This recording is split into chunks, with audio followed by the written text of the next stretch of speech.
نے فرمایا ہے کہ آج کی رات میں جو اگر خالی جاگ جائے گا تو قسم خدا کی اللہ تعالی کا فضل و کرم ہوگا تو ان کے سارے زندگی کے گناہوں کو معاف فرما دے گا۔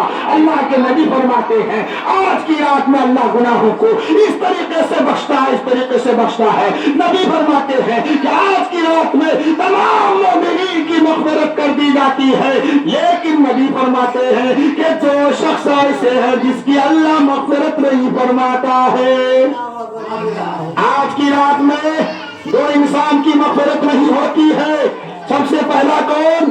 مشرک۔ مشرک کا مطلب اللہ کے ساتھ کسی کو شریک ٹھہرانا، مطلب جس کا یہ عقیدہ ہو کہ اللہ ایک نہیں ہے، نعوذ باللہ اللہ اور بھی ہے، اسی کا نام ہے مشرک۔ جو اللہ کے ساتھ کسی کو شریک ٹھہرائے اس کی بخشش نہیں ہوتی آج کی رات۔ اور دوسرا الا المساجد، یعنی چغلخور کی بخشش نہیں ہوتی ہے آج کی رات۔ ان دونوں کو چھوڑ کر تمام لوگوں کی مغفرت ہوتی ہے، تمام لوگوں کی بخشش ہوتی ہے، تمام لوگوں کی اللہ گناہوں کو معاف فرماتا ہے۔ پیارے دوست بزرگوں، میرے بھائیوں بزرگوں، آج کی رات پر جتنی ہم اور آپ قسمت پر ناچ کرے اتنی کم ہے۔ ہم اور آپ آج عبادتیں کیا کیجئے، ریاضتیں کیا کیجئے، آج کی رات میں غسل کیا کیجئے۔ مفسرین فرماتے ہیں کہ آج کی رات میں جو شخص اگر غسل کرے گا، بیری کا 7 پتا پیس کر پانی میں ڈال دے گا اور اس پانی سے اگر غسل کرے گا تو نبی ارشاد فرماتے ہیں کہ جیسے اس کے جسم سے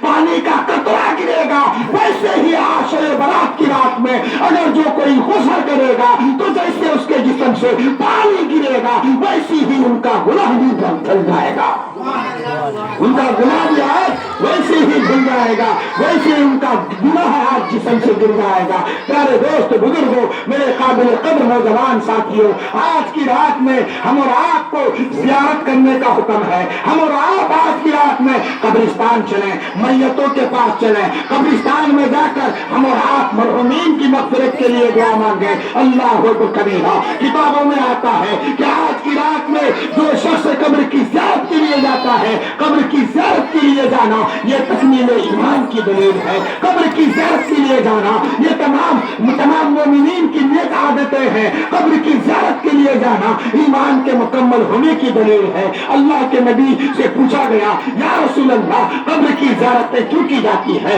نبی نے ارشاد فرمایا اے میرے صحابہ سنو، قبر کی زیارت کا حکم اس لیے دیتے ہیں کہ جب قبرستان جاؤ گے یہ سمجھو کہ یہ میرے باپ کی قبر ہے، یہ میرے ماں کی قبر ہے، تو یاد رکھنا تمہارے دل میں یہ بات کا کھٹکا ضرور ہوگا کہ آج میرے باپ قبر کے نیچے سو رہے ہیں، آج میری ماں سو رہی ہے، کل ایک ایسا دن آئے گا کہ مجھے بھی اس قبر کے نیچے سونا پڑے گا، زیر زمین ہونا پڑے گا، مجھے بھی کفن کے ذریعے پہن کر کے ملبوس ہونا پڑے گا۔ اللہ اکبر کبیرہ۔ تو قبرستان میں جایا کرو، آپ اپنے باپ کی قبر پر ہر جمعہ کو جایا کرو، اپنی ماں کی قبر پر ہر جمعہ کو جایا کرو۔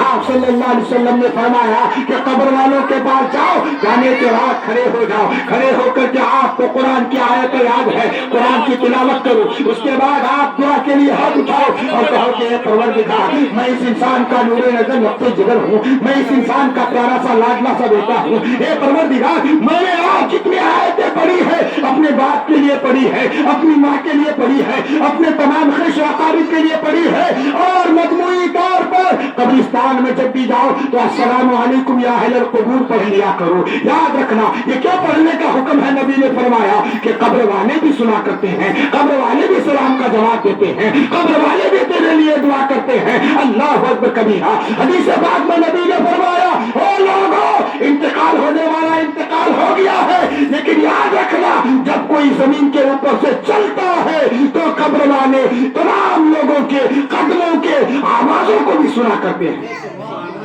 قبروں کے قدموں کی آوازوں کو بھی سنا کرتے ہیں، تمہارے چپلوں کی آوازوں کو بھی سنا کرتے ہیں۔ اللہ اکبر کبیرہ۔ قبرستان جایا کرو، قبر میں جا کر فاتحہ